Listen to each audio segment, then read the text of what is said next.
在一个油桶中添加少许水，加热至沸腾的状态，然后把火源拿走，并将油桶密封起来。这时用水管不断地向高温铁桶浇冷水，砰的一声，坚硬的铁桶瞬间被压扁。这究竟发生了什么？答案就是内爆。常规的爆炸能量是由内向外扩散，而内爆却是自外向内发生的坍塌。油桶内充满了液态水和空气分子。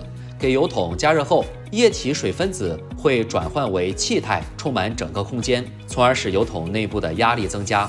但当冷水与桶壁接触时，温度下降，水分子又会紧密结合在一起，重新变为液态。前面有提到，油桶此时是密封状态，无法从外界补充空气，所以其内部的压力会急速下降，外部大气压远远高于内部。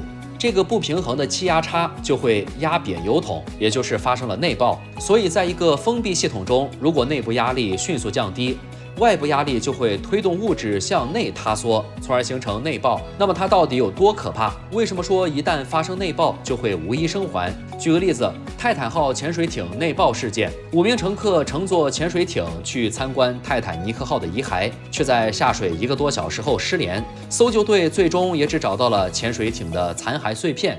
据专家分析，这场灾难的原因就是潜艇发生了内爆，就像大气压把油桶压扁一样。海底深处的压力是非常大的，每下潜10米，承受的压力便会增加1个大气压。而此次事件中，搜救队发现残骸的水深大约在3300米深处，也就相当于300多个大气压。这么说可能没什么概念，煤气罐爆炸的新闻大家都不陌生吧？它的气压一般在5到12个大气压之间，这么一对比，是不是就明白了？潜水艇为了让成员舒适，其内部都只有1个大气压。